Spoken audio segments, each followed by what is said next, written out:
Muy buenos días,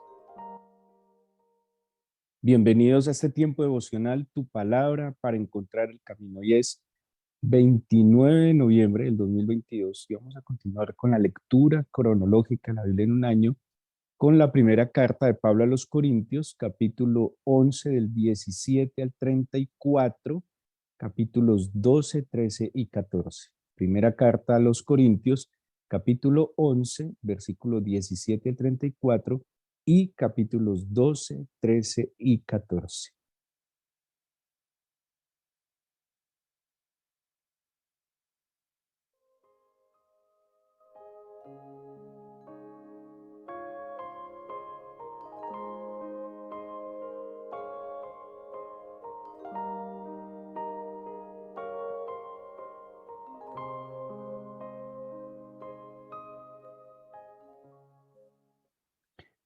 Bueno, estamos en esta carta a los Corintios, una carta que tiene muchísimas instrucciones, correcciones, en una iglesia con unas particularidades. Era una iglesia que por la misma extensión de las cartas y se cree, eh, pues se cree pero con fundamentos que se encuentran inmersos en estas mismas dos cartas. Se cree que además de estas dos, Pablo escribió una tercera carta a los Corintios y como les dije, son de una extensión relativamente larga a las cartas que vemos que él había escrito. Esto demuestra su interés, pero no solo su interés, sino todas las situaciones que estaban pasando en la iglesia de Corinto. Por eso es una riqueza increíble y, y nos da muchos elementos y muchas herramientas para la edificación de la iglesia y la constitución de la misma. De allí que cuando Pablo mandaba una o enviaba una carta a cierta iglesia, él generalmente compartía copias a otras, seguramente al intuir la revelación que en cada una de ellas está. Bueno, trata muchísimos asuntos corintios, pero vamos a centrarnos en los temas que esta sección que nos corresponde leer hoy nos abarca. Primero habla sobre la cena del Señor. El Señor cuando celebró la Pascua con sus discípulos aquella noche antes de ser entregado, él dijo que hicieran memoria a través del pan y del vino de él, de su obra, de su redención. Así como el Padre le pidió a Moisés que hicieran memoria del Éxodo, celebrando de año en año, al 14, en el día 14 del mes primero, que hiciera memoria que habían sido esclavos en Egipto y que gracias a aquel cordero limpio, sin mancha, que habían sacrificado por familias y que habían pintado con su sangre los dinteles y los postes de las puertas y que cuando pasó el ángel llevándose los primogénitos, pues los hijos de Israel fueron salvos ante este acto de redención y fueron libres de manera prodigiosa, con mano poderosa, despojando a los egipcios de Egipto. Y el Señor instituyó que año en año hicieran memoria de esto. Cuando el Hijo, nuestro Salvador, está con sus discípulos en aquella eh, cena de memoria de la Pascua judía, pues Él también dice, hagan memoria de mí, con dos elementos fundamentales, el pan y el vino. El pan y el vino que representan el sacrificio pascual, y cuando hablamos de sacrificio pascual, estamos hablando de ese sacrificio que permitió que pasara por alto nuestras faltas, al ser cubiertas y saldadas nuestras deudas en la cruz. Así que Pablo da unas instrucciones sobre la cena, demanda que se debe hacer de manera digna, demanda que se debe hacer con la mejor actitud y evitar ciertos abusos que se daban en la cena y darle un lugar de eh, sagrado, un lugar de santidad.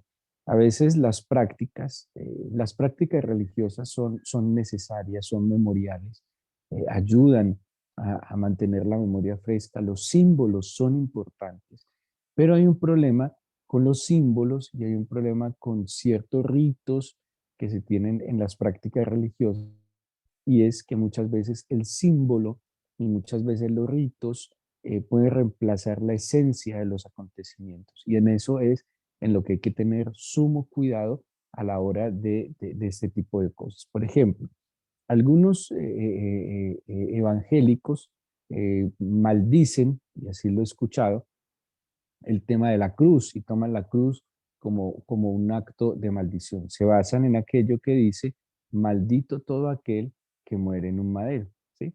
Y basándose en eso, desconocen que al fin y al cabo la cruz, uno, es el medio a través del cual el Señor trajo salvación y dos, en la antigüedad era un símbolo de identidad con la redención del Señor Jesucristo. Otro caso, otro extremo es ya cuando se pasa a la adoración de la cruz, cuando se pasa a que se cree que por una cruz va a venir la presencia del Señor. Una cosa es la memoria, una cosa es el símbolo que representa algo y en eso hay que poner mucho cuidado, es como manejar el equilibrio claro. También el tema de los símbolos ayudan a la identidad, por poner un ejemplo.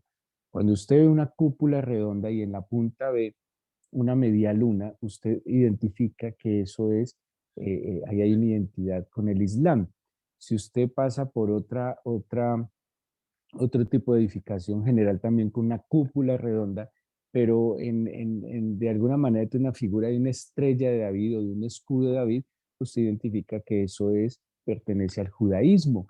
Pero si pasa también por una cúpula que puede ser también redonda y tiene en la punta una cruz, usted identifica que eso pertenece a los cristianos. ¿Sí? Es un tema de símbolos, es un tema de memorial, pero el símbolo y el recuerdo, la tradición o el rito no puede de ninguna manera sustituir la esencia y el acontecimiento. Y eso advierte Pablo con la Santa Cena, de que no se haga indignamente, que simplemente no se haga por hacerlo, de que simplemente como es una tradición o un rito, hagámoslo, no. Tiene que implicar y tener todo el sentido que demanda el hacer memoria que gracias a la sangre de nuestro amado Señor y a su cuerpo molido, nosotros fuimos perdonados y fuimos salvos. Y eso es lo que Pablo advierte fuertemente con el tema de la Santa Cena. Y luego aparece algo importantísimo. Capítulo 12, que nos va a llevar hasta el capítulo 14, va a tomar un tema muy, muy complejo, muy importante, eh, que de alguna manera a veces nosotros como creyentes hemos claramente ignorado. ¿Y qué dice Pablo en el versículo 1 del capítulo 12 de la carta a los Corintios, de la primera? Dice, no quiero, hermanos, que ignoréis acerca de los dones espirituales. Es muy claro. Y este versículo introduce a toda una enseñanza y capacitación fundamental para la conformación, estructuración y edificación de la iglesia. Acordémonos que hemos estado diciendo que las iglesias se fueron dando de manera espontánea, de manera natural, pero cuando empiezan a crecer necesitaban tener una organización clara, un orden claro, un objetivo claro, un qué, un para dónde. Y de esa manera Pablo, cuando van creciendo las iglesias, tienen que ir identificando también cómo organizarse. Y allí que Pedro también en sus cartas habla de la importancia de establecer ancianos, de establecer también obispos o episcopos, que se dice, entienden los que son maestros, los que son profetas, y ese es el propósito de los dones espirituales, la edificación de la iglesia, el crecimiento de la iglesia. Y por eso Pablo advierte y dice, no quiero que ignoréis acerca de los dones espirituales.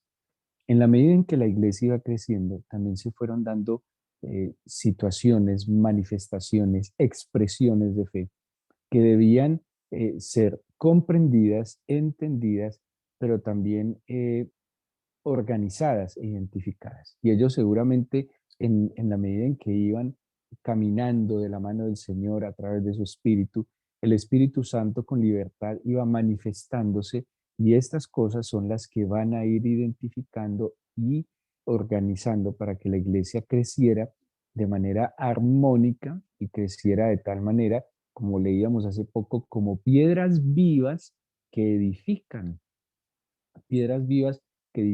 la casa espiritual para el Señor, que es la iglesia.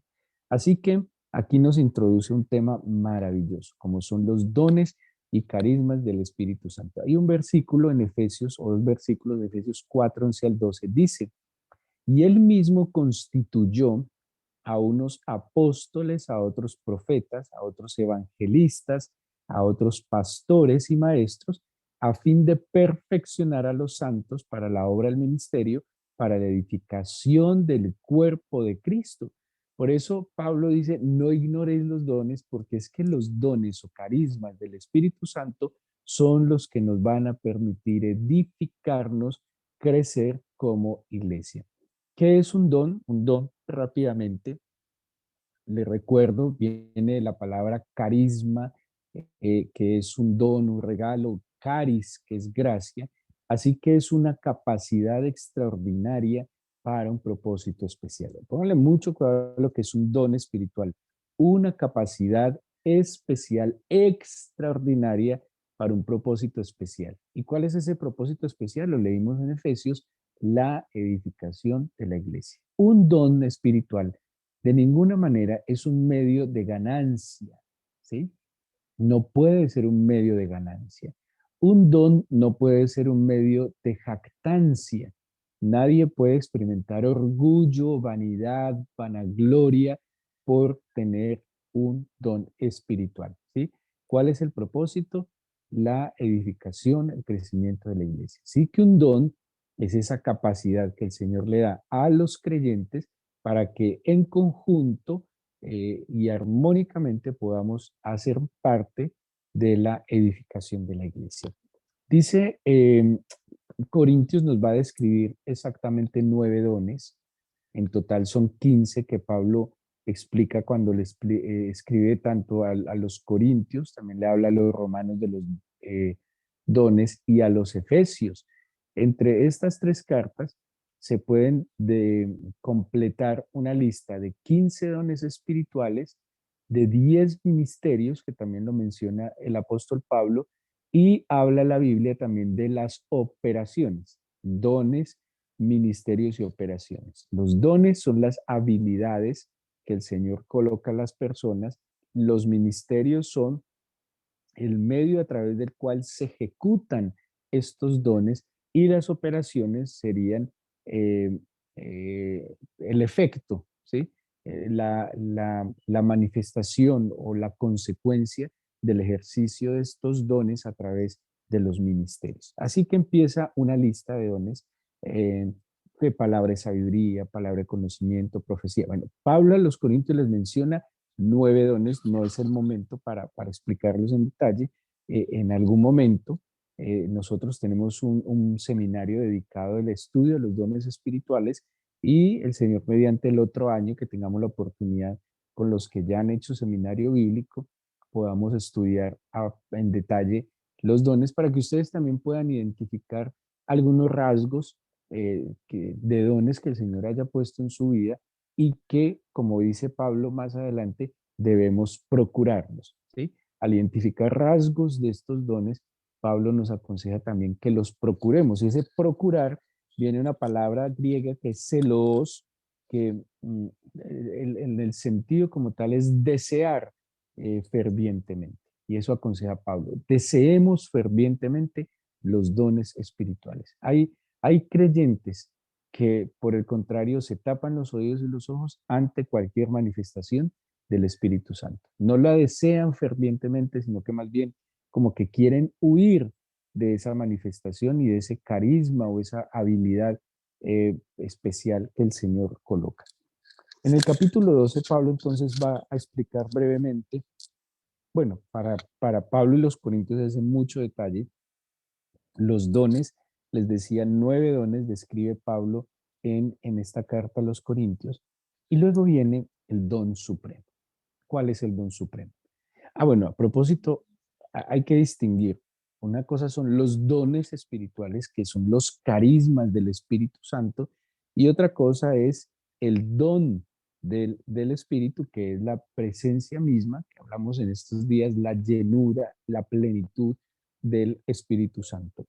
Pero viene el don supremo. En el capítulo 13 de la primera carta de Corintios, que creería que es de los textos más citados en el mundo entero, no sé, matrimonios, poetas, cantantes, escritores, lo que ustedes quieran, ha sido citado este capítulo, sobre todo los versículos 4 al 8, porque en verdad es un poema extraordinario.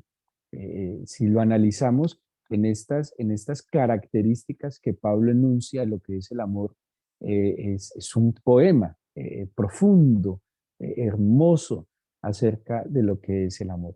Y en verdad el capítulo 13 es algo extraordinario que nos muestra lo que el Señor es, ¿sí? Porque Dios es amor, así dice Pablo en su primera carta, perdón, Juan, el apóstol Juan en su primera carta dice, Dios es amor. Eso es una expresión suprema. Dios es amor. Ni siquiera Dios tiene amor. El Señor posee el amor. No, Él es amor. Y si Él es amor, quiere decir que la esencia del Señor es amor. Y por eso dice el mismo Jeremías, con amor eterno os he amado, porque si Dios, si el Señor es eterno, pues el amor es eterno, inherente a Él. Y viene una descripción increíble, maravillosa de este don supremo que es el amor. ¿Qué es lo más importante? Que por encima y por debajo y alrededor de los dones espirituales, de los carismas o capacidades extraordinarias que da el Espíritu Santo, tiene que estar el amor. Un tema muy particular. Dice la Biblia que el Señor da los dones a quien Él quiere. O sea que no necesariamente los dones, como es una gracia, tengan que ver con los méritos. Esto es muy importante. No necesariamente los dones tienen que ver con los méritos. Dice que el Señor da a quien quiere, soberanamente, ¿no? Es un regalo que el Señor da. Descubrirlos en el Espíritu será una oportunidad para edificar la iglesia. Pero muchas veces un don puede ser mal utilizado. Se los planteo. Hay gente que por creación divina tiene una capacidad particular, una inteligencia particular para algo, no sé, números. Ese don o esa capacidad, esa habilidad que el Señor le da, porque creo que el Señor es el que crea y da todas las cosas, en las manos del Señor puede ser extraordinario, puede ser una bendición y una respuesta para muchos, pero lejos del Señor puede ser una maldición y puede ser algo utilizado para hacerle mal al prójimo. Así muchas veces los dones espirituales pueden ser también en las manos del Espíritu Santo para edificación de la iglesia, pero fuera de las manos del Señor puede ser un instrumento para no edificar la iglesia. Dice entonces Pablo, cuando empieza el capítulo 13, hablando sobre la preeminencia, así lo titulan muchas Biblias, del amor, y menciona algunos dones como las lenguas y como la profecía. Y dice, pero estos dones que son, las lenguas era un don famoso, ¿sí? Era un don, la glosalía era un don famoso, popular. Acuérdense que incluso se cree que la glosalía o el don de lenguas era una manifestación del bautismo en el Espíritu. Entonces era algo popular, era famoso, era común. La profecía era un don también fuerte, común, poderoso. Y dice, pero aún sin amor, nada de esto tiene sentido, porque el amor es el don supremo. Y el amor, a diferencia de los carismas, es algo que se manifiesta solo por la comunión en el Espíritu. Solo aquel que está en el secreto, solo aquel que está en intimidad con el Señor constante, solo aquel que se rinde en sus brazos, solo aquel que renuncia a todo por Él, por su amor, es el que puede disfrutar de este don supremo. Y si disfruta, experimenta y es canal, es un instrumento de este don supremo.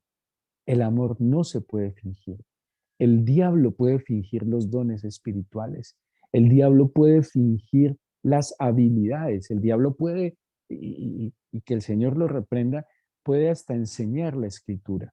torcida sin duda alguna. Pero hay algo que el diablo jamás podrá imitar y es el amor, porque el amor es esencia que está en el corazón del Padre. El amor es la manifestación plena del Padre en el Hijo cuando lo entrega. Dice, de tal manera amó Dios al mundo que ha dado a su Hijo unigénito. Nosotros somos el fruto del amor y el amor que va ligado a la obediencia. Por eso dice el Señor, si me amáis, guardad mis mandamientos. El que ama obedece y obedece con alegría y obedece con determinación. No obedece a regañadientes. Ese es el secreto del Padre. Esa es la esencia del Padre.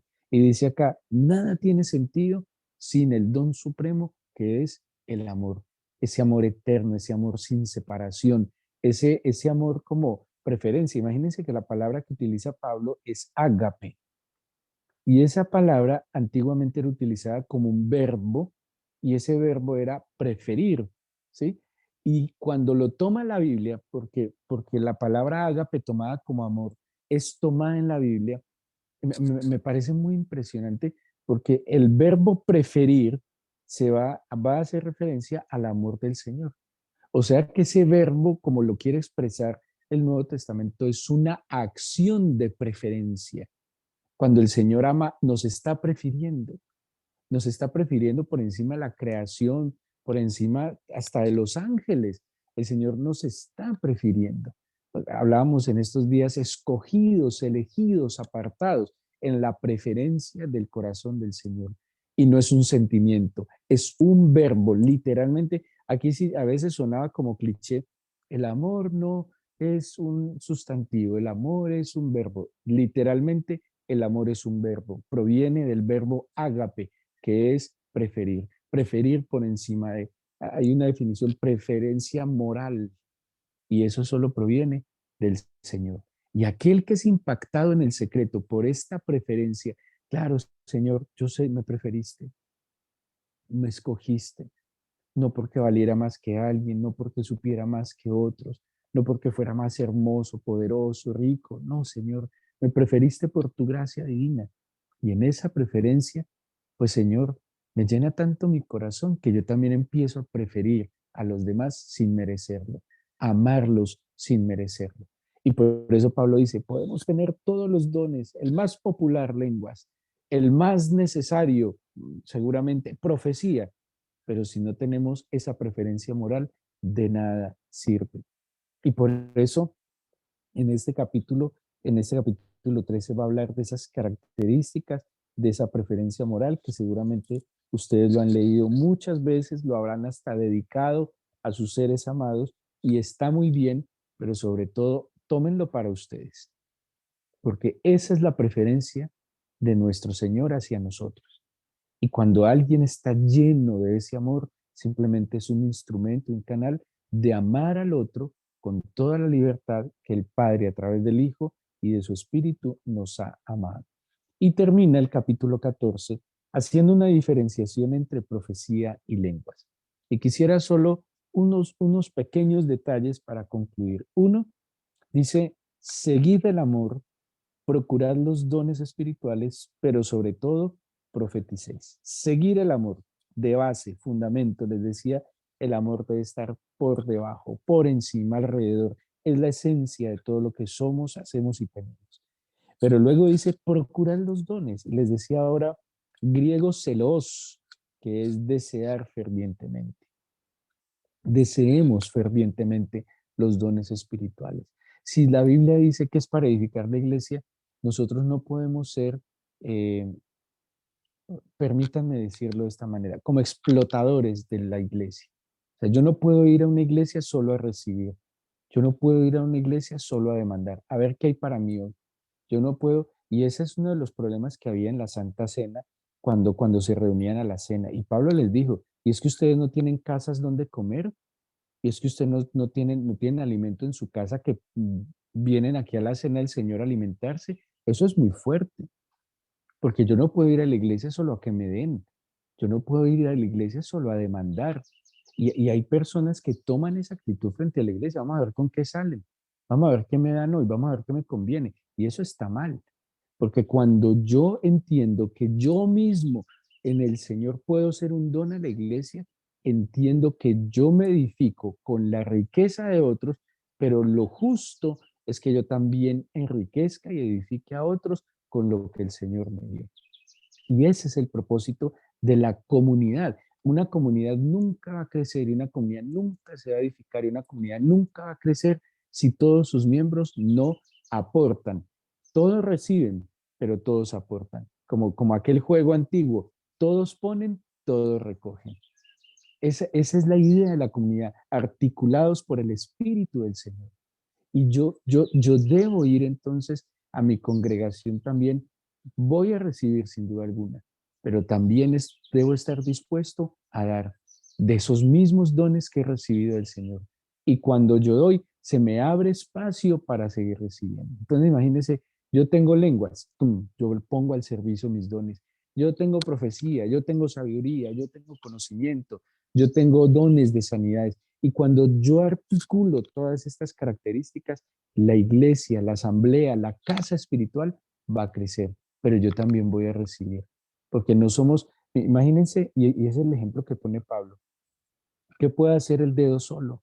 ¿Qué puede hacer la nariz sola? Hay una historia que cuenta que una vez la nariz se enojó, porque sobre la nariz ponían las gafas y se enojó y dijo la nariz, yo no quiero que pongan más las gafas sobre mí, yo no tengo problemas, yo huelo bien. Si los ojos son los que tienen el problema, miren dónde ponen esas gafas, pero a mí no me molesten más. Y la nariz se enojó tanto y completamente llena de egoísmo que prohibió que la usaran para poner las gafas sobre ella. Y una vez los pobres ojos no podían ver bien y como no podían ver bien, el cuerpo se tropezó y cuando se tropezó cayó sobre la nariz y se reventó.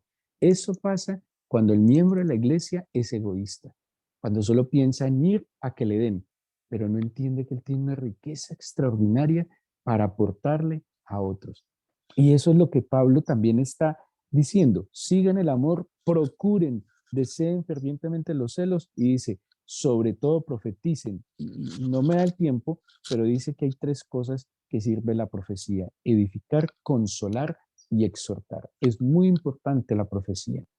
Aquellos que tienen dones de profecía para que exhorten, edifiquen y consuelen a la iglesia.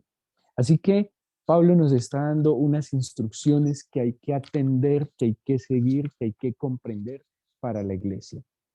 El Espíritu del Señor ha sido dado para que nosotros, siendo personas muy diferentes, podamos articularnos, podamos engranarnos y entre todos edificar la casa espiritual.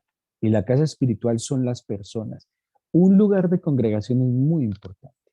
Claro, necesitamos un espacio exclusivo y diferente para la adoración y para el culto. Por supuesto que sí. Pero lo más importante es la articulación espiritual.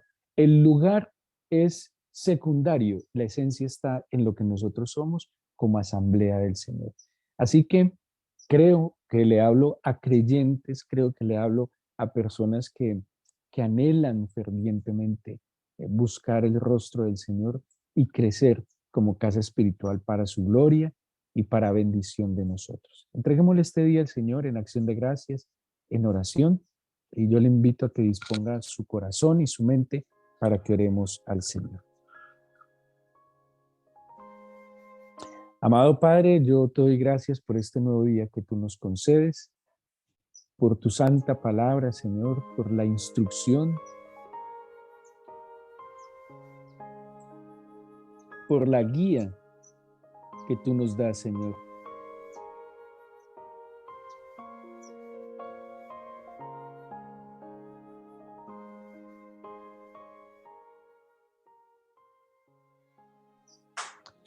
Y te pido, Todopoderoso, que tomes el control de nuestras vidas y que nos permitas, amado mío, entender, aceptar, agradecer y disfrutar lo que a cada uno nos concedes como miembro de tu iglesia. Permítenos ante todo seguir el amor. Ese es de los consejos finales de esta sección que da Pablo. Seguir el amor, porque sin amor nada somos. ¿Cómo seguir el amor? En la intimidad, buscando la fuente del supremo amor. buscando la fuente inagotable del amor eterno, que eres tú, Señor. Pero también nos exhortas a procurar los dones espirituales, a desearlos fervientemente. Hay dones que son más exigentes que otros, pero todos provienen de tu Espíritu, Señor. Y permítenos entonces, por tu santa palabra, aprender y entender la profecía. Dice la palabra profética más segura. Porque dice el mismo capítulo 14 de los Corintios, el que profetiza habla a los hombres para edificación, exhortación y consolación. Hoy te oro por mi iglesia. Orémosle al Señor por nuestra iglesia. Órele al Señor por el lugar donde usted se congrega. Ore hoy por sus pastores, los servidores, los ancianos. Y dígale, Señor, déjame ser parte activa de la iglesia. Si yo he recibido algún don, alguna gracia, algún beneficio de la iglesia y sus miembros, Señor, lo justo es que yo ponga en tus manos lo que he recibido de ti. Y cada vez que yo doy, recibo más.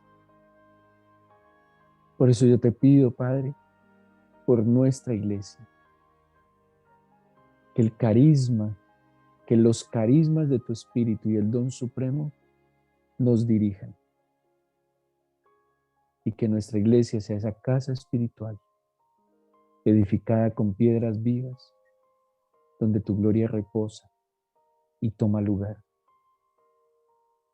Ayúdanos a que nuestras propias casas sean casas de oración, no de maldición ni de perdición. Y que también aquellos carismas y dones edifiquen nuestras casas como iglesia. Extiende tu mano de bendición sobre cada uno de tus hijos. Guárdanos en nuestras entradas y salidas.